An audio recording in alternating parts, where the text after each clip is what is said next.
90 বছরের আগের দলিলের লগে এমন ফেস লাগাই দিছে দিয়া সত্য মিথ্যা সিটারি বাটফারি করে 3 শতক জায়গা নিয়ে নিছে। কামিয়াব কামিয়াব বাটফার কামিয়াব হয়ে গেছ। 3 শতক জমি তোরে বেহেশতে দিব। হ্যাঁ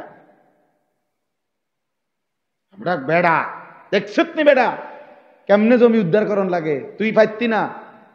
তোর মতে এরম হেসা কথা কইলে হ্যাঁ ইতা নইতো না।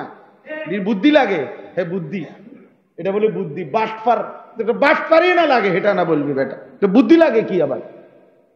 হারামখোর, হ্যাঁ বুদ্ধি লাগে। তোমার মতো এমন সত্য কথা কইলে ব্যবসা করতে পারতাম। সালাকি লাগে। 3টে কমলা ফসা দিয়া 12টা ডজন ডজন বেচে লাইবা, যদি না বেচতে আরো তোমারে দিয়ে ব্যবসা হইতো না। তোমারে দিয়ে হইতো না।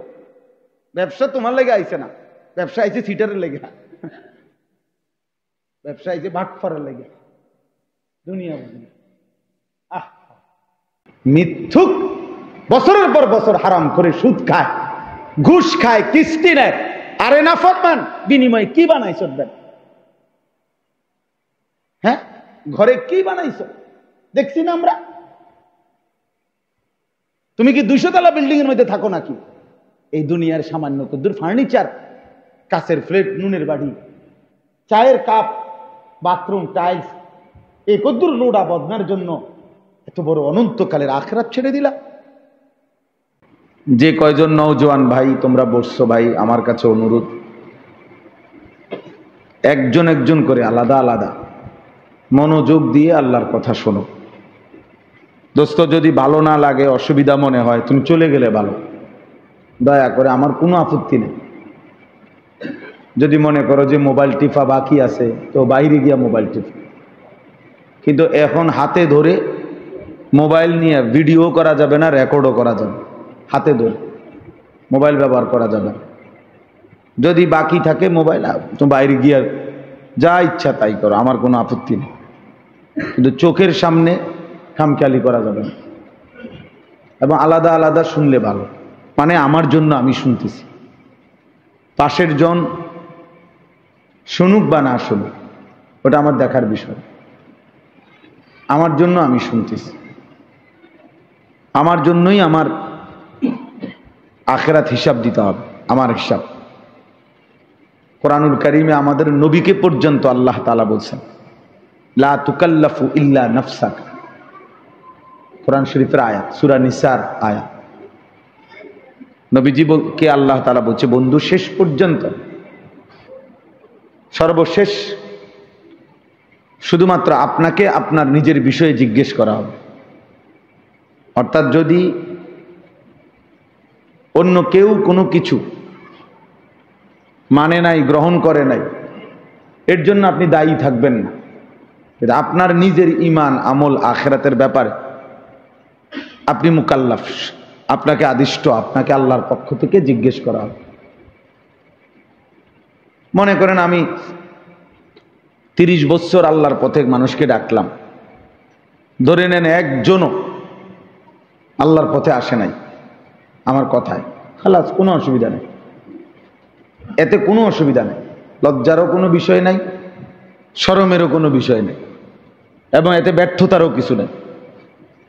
কিন্তু এরপরেও আমাকে আমার নিজের ঈমান, আমল, আখিরাতের ব্যাপারে জবাবদিহি করতে হবে। এটা নবীজিকে পর্যন্ত আল্লাহ বলছে লা তুকাল্লাফু ইল্লা নাফসাকা, আপনি শুধু আপনার মুকাল্লাফ, আপনি নিজে শরীয়তের প্রত্যেকটা আমলের ব্যাপারে আপনি আদিষ্ট। এজন্যই পৃথিবীর কেউ যদি গ্রহণ না করে, না মানে, আপনি একাই করবেন। ফাকাতিল ফি সাবিলিল্লাহ, এটা হলো আয়াতের শুরু, এই আয়াতেরই শুরুর অংশ। আল্লাহ তাআলা বলছেন আপনি একাই আল্লাহর পথে যুদ্ধ করুন। অর্থাৎ যদি দেখেন যুদ্ধের ময়দানে আপনার অনুসারী একজনও নাই, সরে গেছে সবাই, ময়দান ছেড়ে দিছে, তবু আপনি একাই যুদ্ধ করেন। এবং এটা একটা প্রেক্ষাপটে নাজিল হয়েছে। নবীজি সাল্লাল্লাহু আলাইহি ওয়াসাল্লামের জীবনে একটা যুদ্ধ ছিল, হুনাইনের যুদ্ধ, মক্কা বিজয়ের পরে। তো ওই যুদ্ধে মুসলিম সৈন্য নবীজির সাথে সাহাবা ছিল 12,000, আর কাফের ছিল মাত্র 4,000। নবীজি সাল্লাল্লাহু আলাইহি সাল্লামের জীবনে একটাই যুদ্ধ, যে যুদ্ধে মুসলমান বেশি ছিল, কাফের কম ছিল, মানে নবীজির জীবনে। ওই যুদ্ধের নাম হলো হুনাইনের যুদ্ধ। হুনাইন একটা জায়গার নাম আর কি।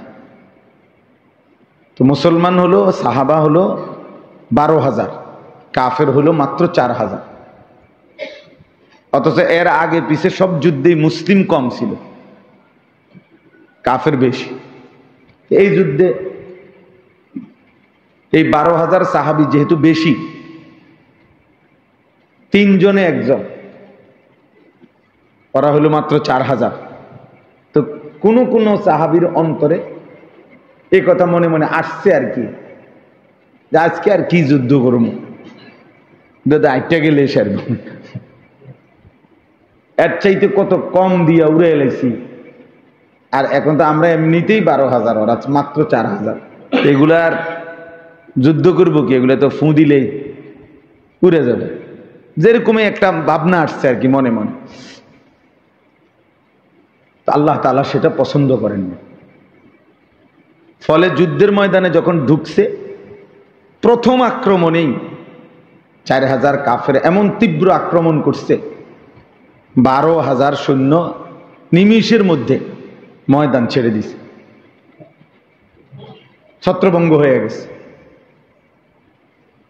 মাত্র 6 জন সাহাবী কিতাবে আছে সর্বশেষ ময়দানে টিকছে, আর সব ময়দান ছেড়ে এলোমেলো হয়ে গেছে।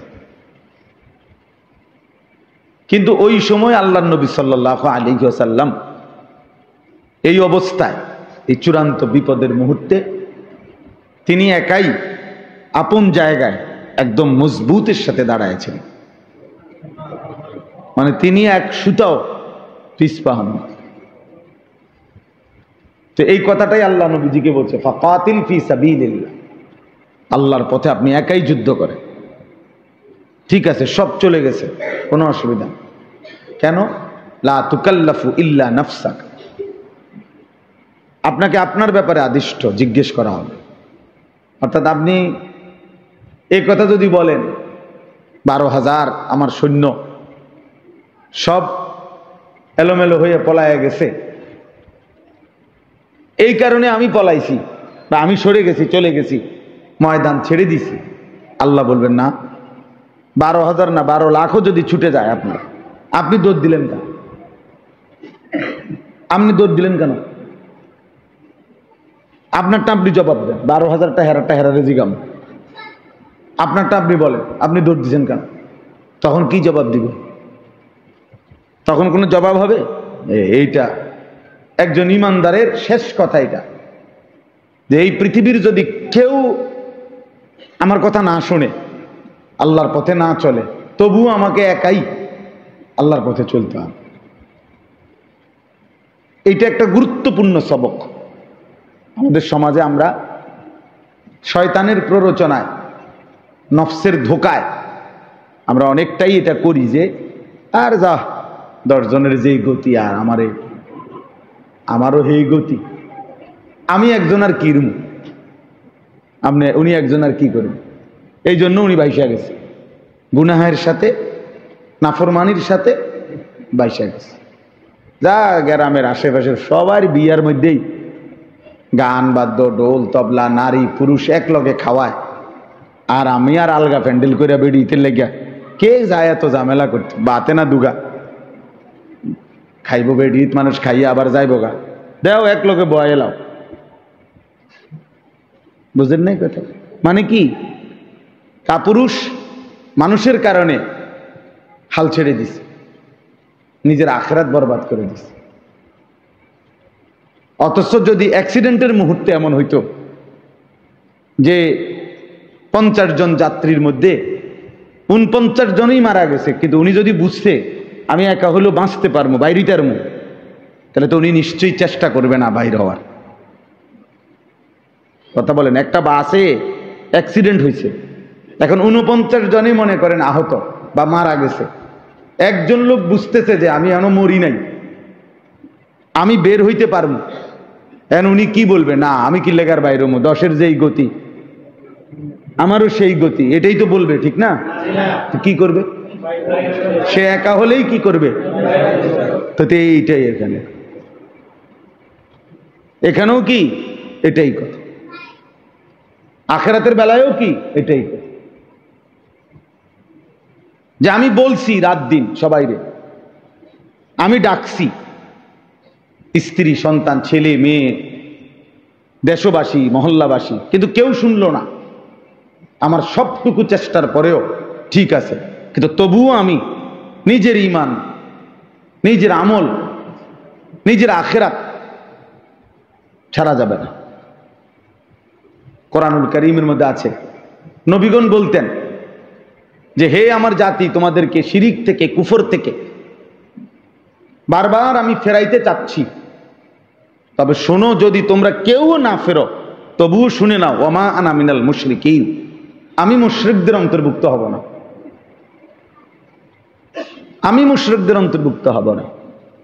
লা আ'বুদু মা তা'বুদুন, তোমরা সবাই মিলে যার বন্দেগী করো, পূজা করো, আমি একাই বলে দিলাম, আমি যদি একাও থাকি আজীবন, 23 বছরে যদি আমার একজন অনুসারীও না হয়, তবুও আমি, তোমরা যার গোলামি করো, তোমরা যার যেই মূর্তির পূজা করো, আমি তা করব না।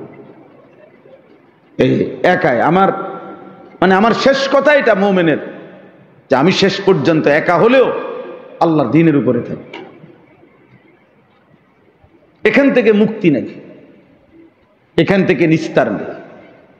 আমরা এই কথাটা খুব কম বুঝি, সমাজের সাথে, পরিবেশ পরিস্থিতির সাথে, স্রোতের সাথে গা ভাসায় দেয়,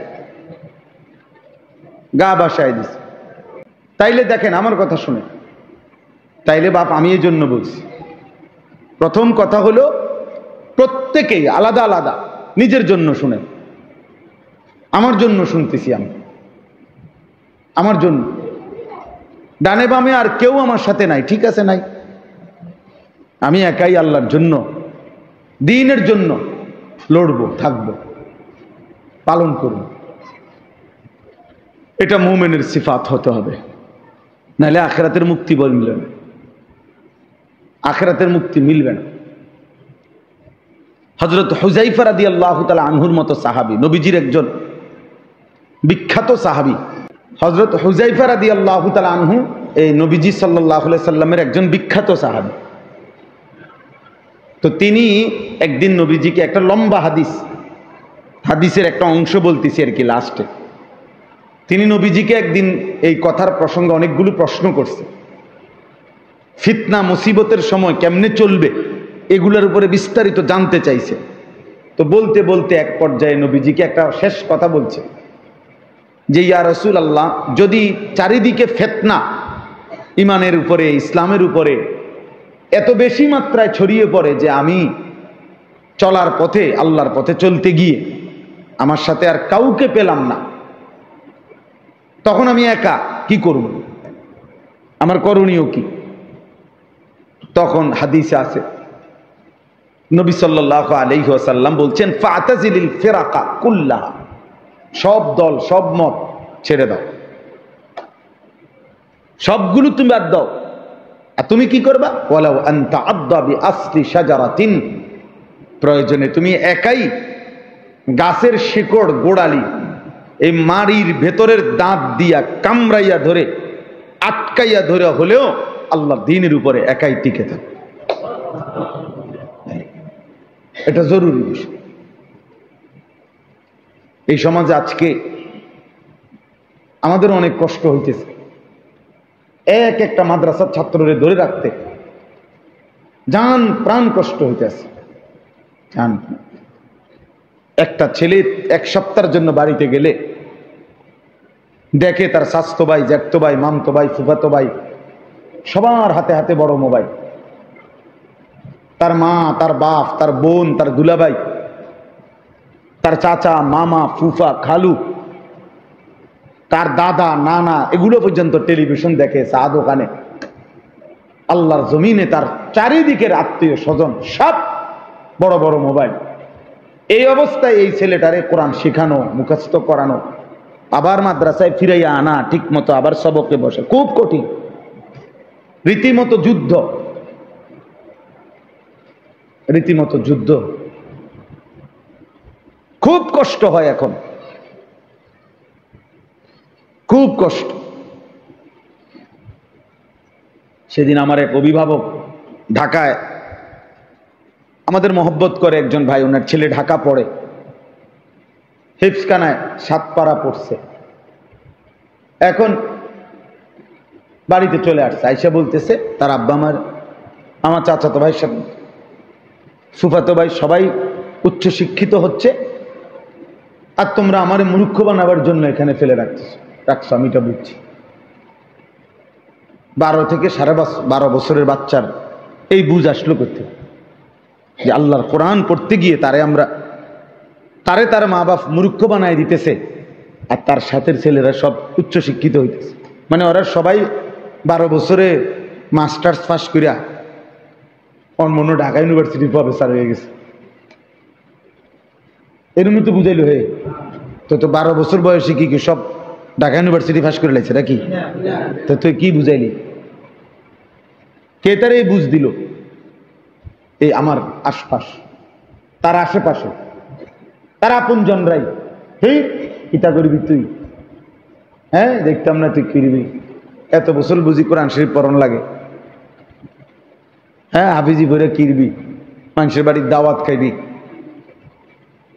বুঝছেন না কথা? আর তাইলে প্রতিদিন যত দিন যাচ্ছে বাপ, প্রতি একদিন বাড়তেছে ফিতনা মুসিবত, দিনের উপরে টিকে থাকা খুব কঠিন হয়ে যাচ্ছে প্রতি ঘন্টায় ঘন্টায়। আল্লাহ নবী সাল্লাল্লাহু আলাইহি ওয়াসাল্লাম বলছেন, একটা সময় এমন আসবে যখন একজন মানুষ কবরস্থানের সামনে দাঁড়িয়ে আফসুস করবে আর বলবে যে হায় আফসুস, ইয়া লাইতানি মাকানাহু, হায় আফসুস, আমি যদি ওই লোকটা যদি কবরে না থাকে, আমি যদি কবরে থাকতাম, তাইলে এই ফিতনা থেকে বেঁচে যাইতাম। বুখারী শরীফের একেবারে প্রথম খণ্ডে কিতাবুল ঈমানের মধ্যে এই হাদিস আছে, আমরা নিজে পড়ছি, পড়াইছি। আল্লাহ নবী সাল্লাল্লাহু আলাইহি ওয়াসাল্লাম বলছেন, অচিরেই তোমাদের উপরে এমন ফিতনা আসবে, দ্বীনের উপরে চলা এত কঠিন হবে যে শেষ পর্যন্ত একজন ব্যক্তি তার দ্বীন বাঁচানোর জন্য একটা ছাগল, যে শুধু দুধ দেয়, দুধওয়ালা একটা ছাগল বকরি নিয়ে কোনো জঙ্গলের উপরে একাকী চলে যাবে, শুধু দুধ দহন করে খাবে জীবন বাঁচানোর জন্য, আর জঙ্গলের উপরে চলে গিয়ে নিজের ঈমান বাঁচানোর জন্য ইয়াফিরু বিদীনিহি মিনাল ফিতান, বুখারীর হাদিস, চলে যাবে। লোকালয়ে টিকে থাকা এত কঠিন হয়ে যাবে ঈমানের উপরে, বুঝছে? 5 বছরের বাচ্চা, 4 বছরের বাচ্চার, 8 বছরের বাচ্চার মোবাইল টিপা দেখলে পাগল হয়ে যাওয়ার দশা। এবার কিভাবে টিপতে আছে এত? আহা, কে তার মা, কে তার বাবা? এত বড় নাফরমানিতে তারে অভ্যস্ত করাইল কে? জিনে আইসা অভ্যস্ত করাইছে এটা। অপদার্থ মা বাপ, অপদার্থ মা বাপ আহলাদের নামে, আবেগ দেখানোর নামে, সোহাগ করার নামে আপন সন্তানকে বরবাদ করে, আপন সন্তানকে বরবাদ করে দিয়েছে। 16 বছরের তাগড়া ছেলে প্রতিদিন আপন ঘরেই ঘুমায়, খোদার 365 দিনে কোনো দিন ফজরের নামাজ পড়ে না। আর এই অপদার্থ মা বাপ নামের এই অথর্ব দুইটা, ওদের চোখের সামনে এই নাফরমান প্রতিদিন 8টা 9টা বাজে ঘুম থেকে উঠে আর ওরা ওরেই নাস্তা খাওয়ায়, ওর জন্যই বিল্ডিং করতেছে, ওর জন্যই জমি কিনতেছে, ওর জন্যই মাথার ঘাম পায়ে ফেলে টাকা রোজগার করতেছে। এই অপদার্থের জন্য যে সারা রাত হয় মোবাইলে নারীর ছবি দেখছে, উলঙ্গ দৃশ্য দেখছে, এখন ঘুমায় আছে জানোয়ারের মতো, উঠবে 9টা কিংবা 10টা বাজে। আর এই অপদার্থের জন্য ওইতে বেড়া আজকে 12 বছর বিদেশ করে, হেতের ঘাম বাইয়া বাইয়া পড়ে একটা টাকার জন্য, একটা রিয়ালের জন্য বেচারা কঠোর রৌদ্রে, আরবের মরুভূমিতে, আরবের গরমে একটা টাকা কষ্ট করে কামাই রোজগারি করে এই হাইওয়ানের জন্য। হ্যাঁ, এটা বুঝাপড়া করা উচিত, এটা বুঝাপড়া করা উচিত। আল্লাহ নবী সাল্লাল্লাহু আলাইহি ওয়াসাল্লাম একদিন মদিনায় একটা পাহাড়ের একটু উঁচা জায়গায়, টিলা, ওখানে উঠে, মানে এরকম জায়গাতে উঠছেন যে এখন মদিনার সব ঘর বাড়ি দেখা যায়, বুঝলেন? মানুষের একটু উঁচা উঠলে নিচের সব দেখা যায় না। কুমিল্লা শহরে এই যে যেটারে কুমিল্লা টাওয়ার বলে, এখন Comilla medical college, central medical college, এইটা প্রথম কুমিল্লা একটা সালাউদ্দিন হোটেল আছে, নাম করা হোটেল, পুরাতন ঐতিহ্যবাহী হোটেল। এই হোটেলের পাশে একটা 6 তলা বিল্ডিং হয়েছিল নতুন। আমরা এই সময় প্রাইমারি স্কুলে 3তে বা 4-এ পড়ি শহরে। এই সময় এই 6 তলা বিল্ডিংটার মধ্যে এই হসপিটালটা চালু হয়েছিল। তো প্রথম এই কুমিল্লায় 6 তলা বিল্ডিং, খোলা পায় না, আইসা কইতো 6 তলা বিল্ডিং এর ছাদে উঠলে সারা কুমিল্লা দেখা যায়। তা আমরা বিকালবেলা আসরের পরে ঠাকুরপাড়া থেকে হাইটা এই বিল্ডিং এর সিঁড়ির মুখে দাঁড়াই থাকতাম, আর শুধু এই দারোয়ানডারে পাহারা দিতাম। তে যদি একটু সাইডে যাইতো একটা দৌড় দিয়া ছাদে উঠতে লাইতাম, মানে ওই দেখার জন্য যে সারা কুমিল্লা দেখা যায়। মানে এটা পরের দিন স্কুলে গল্প করতাম যে কালকে দেখছি ওইটা ছাদে উঠছি, 6 তলার ছাদে উঠছি, মানে এটা একটা জীবনের অনেক বড় ক্রেডিট মনে করতাম, যে বিরাট সফলতা। তো আল্লাহ নবী সাল্লাল্লাহু আলাইহি সাল্লাম এই উঁচু জায়গায় উঠে মদিনার সব ঘরবাড়ি দেখা যাইতেছে, সাথে সাহাবারা। আল্লাহ নবী সাল্লাল্লাহু আলাইহি সাল্লাম বলছেন, ইন্নী লা আরাল ফিতান খিলালা বুয়ুতিকুম কামাওয়াকিল কাতর।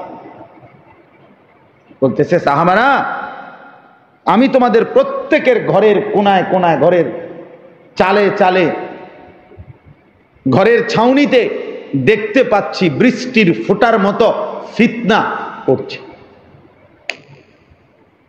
কামাওয়াকিল কাতর, বৃষ্টির ফোঁটার মতো। বলেন বৃষ্টির ফোঁটা কিভাবে পড়ে? প্রথম ফোঁটা পড়ার 5 মিনিট পরে আরেক ফোঁটা পড়ে, এর 5 মিনিট পরে আরেক ফোঁটা পড়ে, এভাবেই তো না? কেমনে গেল? অনবরত, অনবরত কিনা? অনবরত বৃষ্টির ফোঁটা পড়ে। বৃষ্টির ফোঁটা আলাদা করার সুযোগ নেই। আপনি কেমনে আলাদা করবেন? মানে প্রতি ফোঁটা আলাদা করার পারবেন? এটা এইভাবে রাসূল পাক সাল্লাল্লাহু আলাইহি ওয়াসাল্লাম বলছেন, ফিতনা আমি দেখতে পাচ্ছি তোমাদের ঘরগুলোর ফাঁকে ফাঁকে পড়ছে। বলেন, তো এই জন্য বাপ, আমি যে কথার থেকে শুরু করছি, ছেলেরা তোমগরও এটা বলতে চাইছিলাম যে আলাদা শোনো তোমার জন্য, কারণ হতে পারে শেষ তোমার সাথে আর কেউ নেই, আল্লাহর পথে চলার জন্য আর কেউ নেই, দ্বীনের পথে চলার জন্য হতে পারে আর কেউ নেই, কিন্তু সেদিনও তোমাকে একা হলেও আল্লাহ দ্বীনের উপরে থাকতে হবে। অতএব আমি আমার প্রয়োজনে, আমার জন্যে, আমার ঈমান, আমার আমল আখিরাতের জন্যে আমার আল্লাহর কথা শোনা দরকার, বোঝা দরকার, শেখা দরকার। একজন মুসলমানও সে তার স্ত্রী, সন্তান, নিজের পরিবারকে আল্লাহর দ্বীন থেকে বঞ্চিত করা মানে, কোরআন থেকে বঞ্চিত করা মানে, খোদার কসম এই বাবা মা বাস্তবিক অর্থে তার পরিবারের জন্য কিছুই দিয়ে যায় না। এই দুনিয়া যদি 1 কোটি বারও কেউ দিয়ে যায়, অথচ আল্লাহকে চিনায় নাই, আখিরাতকে চিনায় নাই, আল্লাহর কোরআন ধরতে দেয় নাই, রাসূলের সুন্নাহ চিনে না, বাকি দুনিয়া যদি 1000 বারও দিয়ে যায়, আল্লাহর কসম কিছুই দেয় না। अगर एक तो नहीं मेरा तो कोई शई नहीं मेरी, जो तू मेरा तो सब मेरा, फलक मेरा जमीन। যখন আল্লাহ আমার নয় তো কিছুই আমার নয়, जो तू मेरा तो सब मेरा। বুজুর্গানে দ্বীন বলে যে, আয় মাওলা, যখন তুমি আমার তো সবই আমার, আসমানও আমার, জমিনও আমার।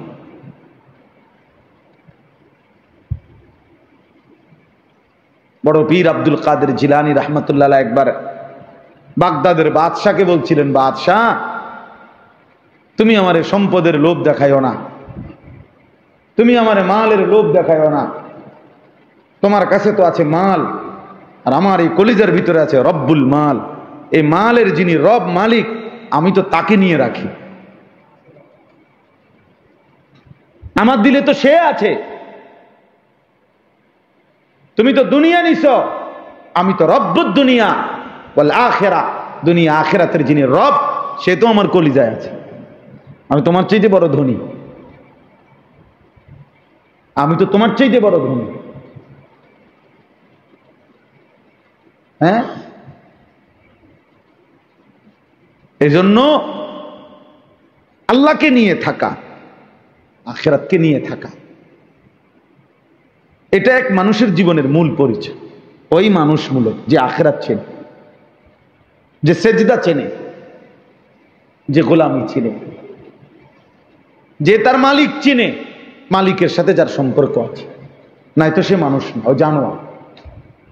রবের সাথে যার সম্পর্ক নাই, ওই জানোয়ার, ও চতুষ্পদ জন্তু, ও গরু, ছাগল, কুকুর, বিড়াল, হাইওয়ান। এজন্য কিতাবের মধ্যে আছে, পৃথিবীর সমস্ত কাফের শুকরের চাইতে নিকৃষ্ট। এটা কিতাবের কথা। প্রত্যেক কাফের, পরে কে কি বলবো সেটা পরের খবর, তো এটাই সত্য। আল্লাহ তাআলা কোরআনে বলছে, ইন্নামাল মুশরিকুনা নাজাস। সমস্ত মুশরিক নাজাসুন, নাপাক। পাউডারের বালতির মধ্যেও যদি সুবায়, তারে যদি ফেয়ার এন্ড লাভলির বালতিতেও কি করে সুবায়, তারে যদি লাক্স সাবানের বালতির মধ্যেও যদি কি করে তারে সুবানি দেয়, তারপরও সে কি নাপাক। আল্লাহ বলছে, ইন্নামাল মুশরিকুনা নাজাস। যাই হোক বাপ, আজকে আপনারা আপনাদের সন্তান, আপনাদের নিজের জীবন ফিকির করেন, ফিকির করেন। এই একজন মানুষ হলো, ভাবেন আসলে কি করতেছেন। ছোট্ট করে হলেও হিসাব মিলাইয়া কবরে যান। আপনি, আপনার স্ত্রী, 4টা ছেলে মেয়ে, মানে আমার 4 ছেলে মেয়ে, আমি, আমার বিবি, তাহলে আমরা 6 জন। আমার 6 জনের আমার হিসাব মিলানো দরকার।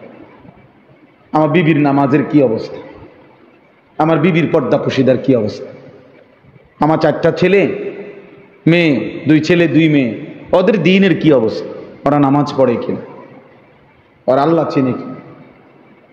আজকে আমি মাগরিবের আগে আমার বাচ্চা মেয়ে, ছোট মেয়ে 4 বছরের,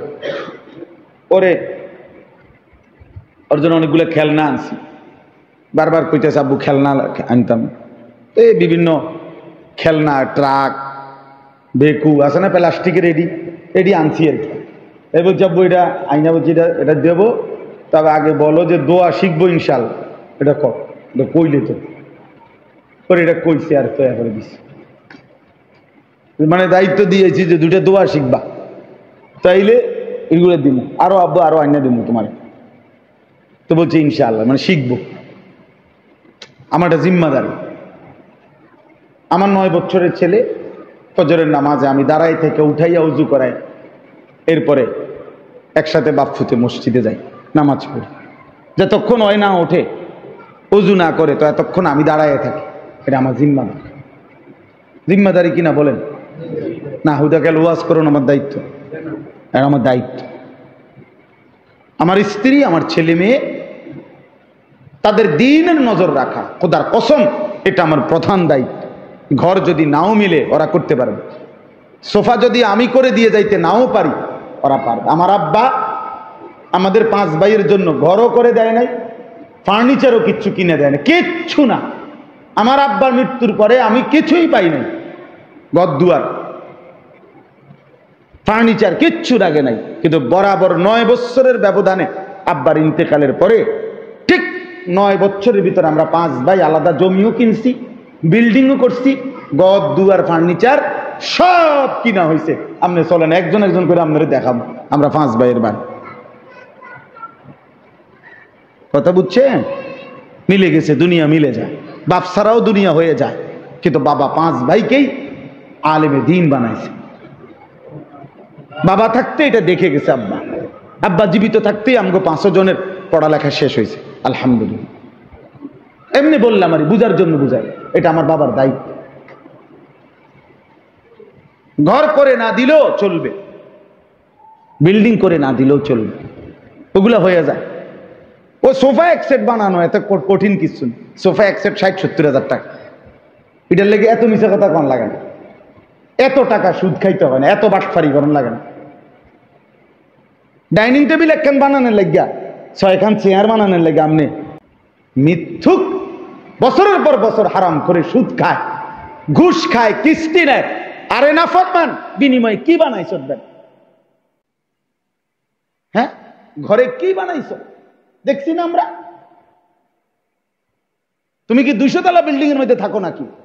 এই দুনিয়ার সামান্য কদ্দুর ফার্নিচার, কাছের প্লেট, নুনের বাড়ি, চায়ের কাপ, বাথরুম টাইলস, এই কদ্দুর লোডা বদনার জন্য এত বড় অনন্তকালের আখিরাত ছেড়ে দিলা। কামটা করলা কি? কাল্লা বাল তুহিব্বুনাল আজিলা ওয়া তাদারুনাল আখিরা। রব্বুল আলামিন বললেন, বান্দা কি করলা? হায় বান্দা, তুমি বুঝি দুনিয়াকে ভালোবেসে ফেললা। কাল্লা বাল তুহিব্বুনাল আজিলা, নগদ দুনিয়া বুঝি ভালোবেসে ফেললা। ওয়া তাদারুনাল আখিরা, আখিরাতকে বুঝি ছেড়ে দিলা, আখিরাতকে বুঝি ছেড়ে দিলা। ইয়ালামুনা যাহিরাম মিনাল হায়াতিদ দুনিয়া ওয়া হুম আনিল আখিরাতি হুম গাফিলুন।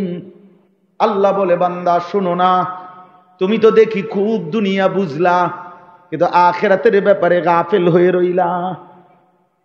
70 বছর আগের দলিল বাইর করে লাইছে, 90 বছর আগের দলিল টালি দিয়া টাকা খাবাইয়া 90 বছরের আগের দলিলের লগে এমন ফেঁস লাগাই দিছে দিয়া, সত্য মিথ্যা সিটারি বাটফারি করে 3 শতক জায়গা নিয়ে নিছে।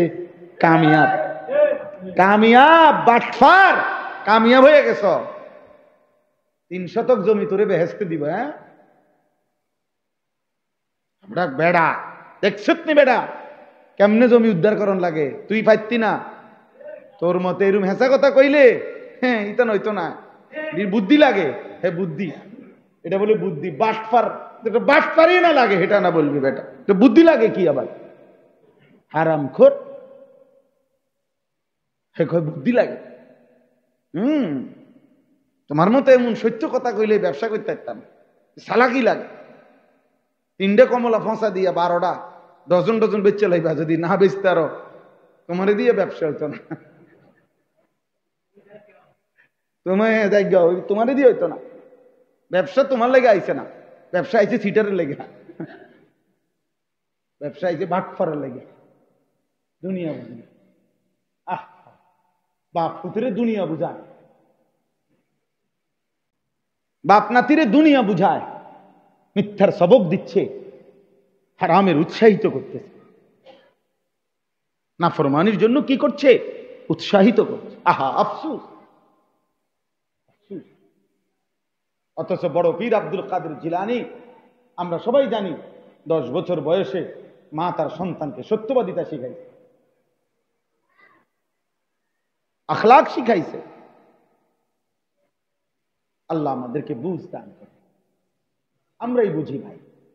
ছেলেরা, বাপ, নষ্ট হইও না বাপ, নষ্ট হইও না। কেউ তোমারে মনে রাখবে না। তোমার নিজের লাইফ তুমিই তো দেখাও। শেষ পর্যন্ত ছেলে পেলের এখন হালাত হইল, কেউ যেহেতু তারে দেখে না, এই জন্য নিজের ছবি নিজেই সারাক্ষণ নিজে নিজেই হাসে, নিজেই সেলফি তোলে, নিজে হাতালগি দেয়, নিজে হাসে, নিজে কাইতে হয়, শীত হয়। প্রতিবন্ধী যে তার সিরা, যে তার সিরা, তো তারা তার সিরা পাগল, তারাই তো এরকম নিজে নিজে হাসে, নিজে নিজে যেটা মন চায় এটাই। আমার তো এই জন্য সবসময় এটা মনে হয়, মোবাইলে যারা সেলফি তোলে, নিজের ছবি নিজে উঠে উঠে এরা প্রতিবন্ধী, তার সিরা পাগল। এটা মাতাল ছাড়া আর কিছু না, এটা মাতাল। এই জন্য বাপ, আমার কথা এটা, আমি এতগুলো কথা বললাম কি কথার উপর? আমি এই কথার উপরে বলছি যে প্রথম যে কথা আমি শুরু করছি, যে নিজের জন্য শোনেন। মনে আসেনি এই কথাটা? আপনি একাই শোনেন। যদি কেউ না থাকে, আমি একাই লড়ব, আমি একাই লড়ব, আমি একাই সেজদা দেব, আমি একাই আমার মালিকের গোলামি করব। ফাইদা ফারাগতা ফানসাব, কোরআনে আছে, নবীকে আল্লাহ বলছে, বন্ধু সারাদিনে মানুষকে আল্লাহর দিকে ডেকে যত কাজ করেন, সব কাজ মানুষের সেবায়, মানুষের কল্যাণে, যা কিছু আপনি করেন, এগুলো থেকে রাত্রিতে যখন একাকী হবেন, অবসর হবেন, এবার শুধু আপনি ফানসাব, একাকী, কঠোর পরিশ্রমে, কঠোর ইবাদতে আমি আল্লাহর সাথে মনোনিবেশ করবেন। এবার একা শুধু আপনি সেজদা দিবেন আর আমারে ডাকবেন, শুধু আমি আর আপনি, আপনি আর আমি। हम यहां से तुम वहां से दोनों जानिब से इशारा हुआ। जमीन থেকে আপনি ডাকবেন আমারে, আর শাজিম থেকে আমি ডাকবো আপনাকে। ফাদকুরুনি আযকুরকুম, ফাদকুরুনি আযকুরকুম। আল্লাহ বলে তুমি আমারে ডাকো, আমি তোমারে ডাকবো। জমিন থেকে বান্দা বলে আল্লাহ, বান্দা আল্লাহ রাব্বুল আলামিন বলবে, আর শাজিম থেকে বলো না বান্দা। এজন্য আল্লাহ তাআলা কোরআনে বলছে, ইউহিব্বুহুম ওয়া ইউহিব্বুনা, আমার জমিনে এমন বান্দা থাকবেই সর্বদা।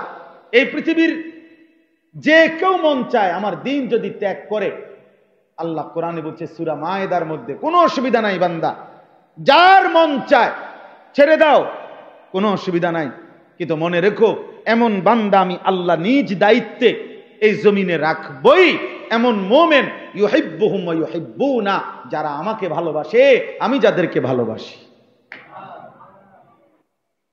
এমন বান্দা থাকবে।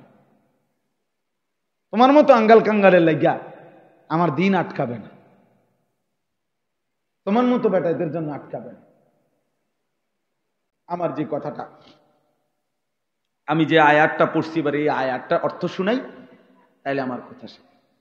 আমি কি বললাম? মোট বললাম একটা একটা ছেলেকে বলছি, বাবাদেরকে বলছি, আমাকেও বলছি, যে কমপক্ষে প্রয়োজনে এই পৃথিবীর ডানে বামে আমার সাথে কেউ যদি আল্লাহর কথা নাম শুনে, আমি একাই শুনব। ঠিক আছে না? ইনশাআল্লাহ আমি একাই আমার আল্লাহকে না, আমার আল্লাহর হুকুম আমি নাফরমানি করব না, এরকম সিদ্ধান্ত হইতে হবে। কোনোভাবেই মুসলমান এ কথা বলতে পারবে না যে দশের যেই গতি, যা সমাজ চলছে এরকম, আমি আর আলগা কিরম না, এ কথা বললে হবে না। সমাজ যেমনি ইচ্ছে এমনি চলবে, মানুষ ল্যাংটা হইয়া হাঁটুক, মুসলমানের নারী ল্যাংটা হইয়া হাঁটুক, আমার বিবি বেপর্দা হবে না, আমার মেয়ে বেপর্দা হবে না, এটা আমার সিদ্ধান্ত থাকতে হবে। আমি জান দেব প্রয়োজনে, কিন্তু আমি কি, আমার বিবি বেপর্দা হইতে পারবে না। আমি আর কাউকে না পারলাম, আমার বিবিকে আমি নিয়ন্ত্রণে রাখলাম, আমার ছেলেটাকে, আমার মেয়েটাকে আমি নিয়ন্ত্রণে। এবার যদি দেখি যে তাগরও পারলাম না, তো ঠিক আছে, তারারও ছেড়ে দিলাম। আমি নিজে তো কমপক্ষে আল্লাহর দ্বীনের উপরে থাকতে হবে। নূহ আলাইহিস সালাম হাজার চেষ্টা করার পরেও শেষ পর্যন্ত ছেলেটাকে ছেড়ে দিতে হয়েছে না? কথা বলে না? ওই যে কেনানকে ছেড়ে দিতে হয়েছে কিনা? তো রাসূলুল্লাহ সাল্লাল্লাহু আলাইহি সাল্লাম হাজার লক্ষ চেষ্টা করেও শেষ পর্যন্ত চাচা আবু তালেবকে ছেড়ে দিতে হয়েছে কিনা?